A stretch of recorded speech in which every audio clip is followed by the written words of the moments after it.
Hello friends. मेरा नाम है डॉक्टर विकास बघेल और आज मैं आपको बताऊंगा जब कभी भी आपके शरीर में अचानक से थकावट होने लग जाती है तो आपको कैल्शियम की कमी हो सकती है। दोस्तों, कैल्शियम हमारे शरीर के लिए बहुत ज़्यादा ज़रूरी है। आपने ज़रूर कहीं ना कहीं पढ़ा होगा और ज़रूर देखा होगा, जो हमारी हड्डियां हैं और हमारे जो दांत हैं उसके अंदर कैल्शियम प्रचुर मात्रा में उपलब्ध होता है। अगर हमारे शरीर में कैल्शियम की कमी हो जाए तो हमारी हड्डियां बहुत ज़्यादा कमज़ोर पड़ सकती हैं। इससे हमें शारीरिक नुकसान भी हो सकता है और भी अन्य तरह की बीमारियां शरीर में लग सकती हैं। तो आज मैं आपको विस्तार पूर्वक बताऊंगा कि कैसे आपको कैल्शियम का इस्तेमाल करना चाहिए, कैल्शियम की कितनी मात्रा आपको इस्तेमाल करनी चाहिए, साथ ही साथ कैल्शियम आपको कौन कौन सी चीज़ों से मिलता है, और अगर आपके शरीर में कभी भी कैल्शियम की कमी हो जाती है तो कौन कौन से लक्षण नज़र आते हैं। चलिए आज की वीडियो में हम इसके बारे में पूरी तरह से जानते हैं। सबसे पहली प्रॉब्लम देखी जाती है, अगर किसी इंसान को अचानक से ही थकावट होने लग जाए, उसके शरीर में कमजोरी होना शुरू हो जाए, उसे लगे कि उसका शरीर कमजोर होता जा रहा है और वो जल्दी ही थक जाता है। थोड़ा सा काम करने के बाद भी उसका शरीर पूरी तरह से सुस्त पड़ जाए और उसे नींद आने लगे तो समझ जाए उसके शरीर में कैल्शियम की कमी हो गई है। वैसे तो आप कैल्शियम को जितना हो सके घर की चीज़ों से ही लेने की कोशिश करनी चाहिए। कभी भी आपको कैल्शियम बाहर से नहीं लेना चाहिए। अगर आपको ज़रूरत पड़ रही है बाहर से लेने की तो कैल्शियम की टैबलेट आती हैं, उन्हें आप एक निर्धारित मात्रा में ले सकते हैं।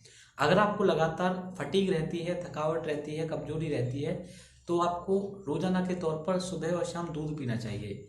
दूध के अंदर अच्छी मात्रा में कैल्शियम होता है। यह आपकी थकावट और कमजोरी को पूरी तरह से ठीक करता है। दूसरा कैल्शियम का एक लक्षण होता है, अगर आपको ऐसा लगे कि आपके मुंह से बदबू आ रही है या फिर आपके दांत बहुत जल्दी कमजोर पड़ गए हैं, जैसे ही आप सांस लेते हैं तो महसूस होता है कि आपके मुंह से बदबू आने लगती है और लोग आपसे घिनसी करने लग जाएं, तो भी आपको समझ जाना चाहिए कि आपके शरीर में कैल्शियम की कमी है। ऐसी कंडीशन में जितना हो सके आपको हरी पत्तेदार सब्जियां खानी चाहिए, क्योंकि हरी पत्तेदार सब्जियों के अंदर कैल्शियम अच्छी मात्रा में होता है। यह आपकी मुंह की बदबू को भी ठीक करता है। साथ ही साथ अगर आपके दांत कमजोर पड़ गए हैं तो उन्हें मजबूत करने में भी यह काफ़ी ज़्यादा मदद करता है। तीसरा कैल्शियम का एक लक्षण होता है, अगर आपके शरीर में आपको महसूस हो कि आपकी हड्डियां कमजोर हो गई हैं, आपकी कमर में दर्द होना शुरू हो गया है, जोड़ों का दर्द होता है, मसल्स के अंदर प्रॉब्लम होती है, मसल की जो मांसपेशियां हैं जिन्हें हम मांसपेशियां बोलते हैं, इन्हें मसल्स इंग्लिश में बोला जाता है, तो आपको पता चले कि उनके अंदर ऐसा महसूस हो रहा है कि वो जल्दी ही थक जाती हैं, आपकी जो मसल्स हैं वो कमज़ोर पड़ गई हैं, तो आपको समझ जाना चाहिए कि आपके शरीर में कैल्शियम की कमी है। तो इसको ठीक करने के लिए आपको जितना भी हो सके अच्छी वाली चीज़ें खानी चाहिए। आप इसमें कैल्शियम की गोली भी चला सकते हैं अगर आपको हड्डी से जुड़ी समस्या है। 500 mg की एक टैबलेट आती है, तो आप एक गोली लें, दिन में सिर्फ एक बार ही लेना चाहिए। इसके अलावा जो भी घर के अंदर अच्छी अच्छी चीज़ें हैं जैसे कि दूध हो गया, छाछ हो गया, ये आपको ज़रूर लेते रहना चाहिए। इससे आपके शरीर में जो हड्डियों की दिक्कत है वो भी ठीक हो जाएगी और जो भी आपकी कमर में दर्द होता है, मसल का पेन होता है, वो भी ठीक हो जाता है। चौथी प्रॉब्लम आती है कैल्शियम की कमी पे, वो होती है हाथ पैरों का सुन्न हो जाना। बहुत सारे पेशेंट आते हैं हमारे पास, कहते हैं कि डॉक्टर साहब हमारे हाथ पैर सुन्न पड़ जाते हैं, हमें महसूस ही नहीं होता, हमें भी लगता है कि उनको कोई कैल्शियम की दिक्कत हो गई है। हालांकि जब किसी के हाथ पैर सुन्न होते हैं तो दो तरह की प्रॉब्लम आती हैं। सबसे पहले नस का ब्लॉक हो जाना और दूसरा कैल्शियम की कमी होना। तो नस के ब्लॉक की अगर किसी को दिक्कत होती है तो उसे नस वाली सारी दवाई चलाई जाती हैं, जिससे कि उसके शरीर में अगर कोई विटामिन की कमी हो गई है, मल्टीविटामिन उसे दिए जाते हैं।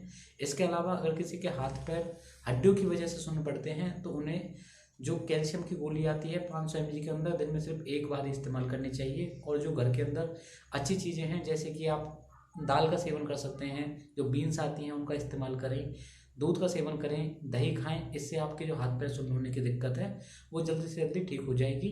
और आपको ऐसे समय में ज़रूर धूप के अंदर 15 से 20 मिनट बैठना चाहिए। इससे आपके शरीर में विटामिन डी भी पूरी तरह से आएगा और जो आपके हाथ पैर सुन्न होने की दिक्कत है वो पूरी तरह से ठीक हो जाएगी। पांचवी प्रॉब्लम आती है कैल्शियम की कमी की वजह से, वो होती है स्किन की प्रॉब्लम।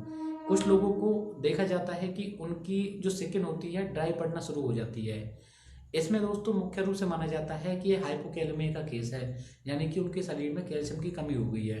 तो ऐसी कंडीशन में उन्हें कैल्शियम की टैबलेट भी खिला सकते हैं, या फिर जो दूध है, दही है, छाछ है, इनका सेवन करवाएं। इनसे उनकी जो ड्राई स्किन की दिक्कत है पूरी तरह से ठीक हो जाएगी और शरीर को अच्छी प्रकार से तेल से मालिश करना चाहिए और आपकी जो स्किन है वो हमेशा अच्छी रहेगी। छठी जो प्रॉब्लम देखने को मिलती है वो होती है दौरे आना।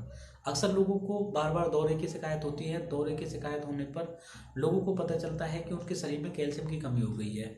तो सबसे पहले तो अगर उनके शरीर में किसी प्रकार के पोषक तत्व की कमी है जिसकी वजह से उनका शरीर पूरी तरह से डेवलप नहीं हो पा रहा है, तो उसके पोषक तत्वों की पूर्ति करनी चाहिए और उन्हें कैल्शियम की गोली देनी चाहिए। अगर आप गोली नहीं देना चाहते हैं तो दूध, छाछ, दही ये चीज़ें देनी चाहिए, जिससे कि उसका दिमाग पूरी तरह से शांत रहे और उसका शरीर पूरी तरह से काम कर सके। सातवीं प्रॉब्लम आती है कैल्शियम की कमी से, वो होती है कमजोर याददाश्त हो जाना। आपने बहुत सारे लोगों को देखा होगा जो बहुत ही जल्दी किसी चीज़ को याद कर लेते हैं, और वहीं पर बहुत सारे ऐसे भी लोग होते हैं जो घंटों भर तक पढ़ते रहते हैं लेकिन उन्हें कुछ याद नहीं रहता। वो छोटी छोटी बात को भूल जाते हैं और वो चार चार बातें लोगों से सुनने लगते हैं। तो अगर किसी की कमज़ोर याददाश्त है, जिसका दिमाग बहुत ज़्यादा डिप्रेशन में है, चिंता में है, उन लोगों को भी कैल्शियम की कमी के लक्षण देखने को मिलते हैं। तो जितना हो सके उन्हें सबसे पहले शांत रखने का प्रयास करें।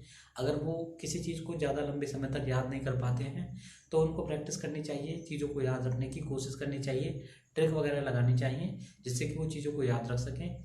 और उन्हें कैल्शियम की जो भी कमी है उनकी पूर्ति करवानी चाहिए। अच्छी चीज़ें उन्हें खिलानी चाहिए। आप ऐसी कंडीशन में जितनी भी अच्छी चीज़ें हैं जैसे कि दूध, दही, छाछ, इन चीज़ों का सेवन कराते रहें जिससे कि उनके शरीर में किसी भी वजह से कैल्शियम की कमी है वो पूरी तरह से ठीक हो जाए। कैल्शियम की जो 8वां लक्षण होता है, यानी कि अगर किसी को कैल्शियम की कमी है तो उन लोगों के जो नाखून होते हैं, ये ऊपर वाला नाखून है अपने आप ही टूटना शुरू हो जाता है।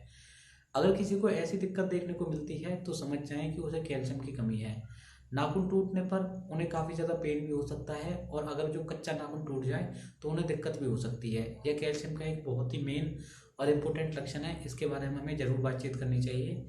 ऐसी कंडीशन अगर किसी को होती है तो कैल्शियम की जितनी भी अच्छी चीज़ें जिन जिन चीज़ों से आपको मिल सकती हैं वो चीज़ें आपको देनी चाहिए। आप इसमें प्रोटीन दे सकते हैं, अंडे होते हैं अंडे देने चाहिए, जो फ़िश होती है उस फिश को खिलाना चाहिए क्योंकि फ़िश के अंदर अच्छी मात्रा में कैल्शियम पाया जाता है, और ऑलिव ऑयल इसके अंदर अच्छी मात्रा में रहता है जो कि शरीर के लिए बहुत ज़्यादा ज़रूरी रहता है। और आप इसमें छाछ उस पेशेंट को ज़रूर पिलाएं क्योंकि छाछ पीने से भी शरीर का संतुलन अच्छा रहता है, उसके शरीर में कैल्शियम की कमी ख़त्म हो जाती है। तो इन सभी चीज़ों का आप बिल्कुल ध्यान रखें, यह कैल्शियम की पूर्ति करने में बहुत ज़्यादा मदद करेगा। और अगर आपको किसी और वजह से कैल्शियम की कमी होती है या फिर कैल्शियम का कोई और लक्षण पता चलता है तो आप हमें कमेंट में ज़रूर बता सकते हैं। इससे आपको और जो आने वाले जो व्यूअर हैं उनको सभी प्रकार की अच्छी नॉलेज मिलती रहेगी। इस तरह से दोस्तों ये वीडियो पूरी होती है। आज की वीडियो में इतना ही। हम उम्मीद करते हैं आपको ये वीडियो अच्छी लगी होगी। अगर आपको वीडियो अच्छी लगी है तो वीडियो को आप लाइक करें, चैनल पर नए हैं तो चैनल को सब्सक्राइब करें, अपने दोस्तों में इस वीडियो को ज़रूर शेयर करें। जिनको भी कैल्शियम की कमी है वो इस वीडियो के माध्यम से अपनी नॉलेज को गेन कर सकते हैं, और अगर उन्हें कोई समस्या होती है तो उसकी वो पूर्ति भी कर सकते हैं। मिलते हैं आपसे अगली वीडियो में, तब तक के लिए आप सभी को मेरा नमस्कार। यहाँ तक वीडियो को देखने के लिए आप सभी का बहुत बहुत धन्यवाद।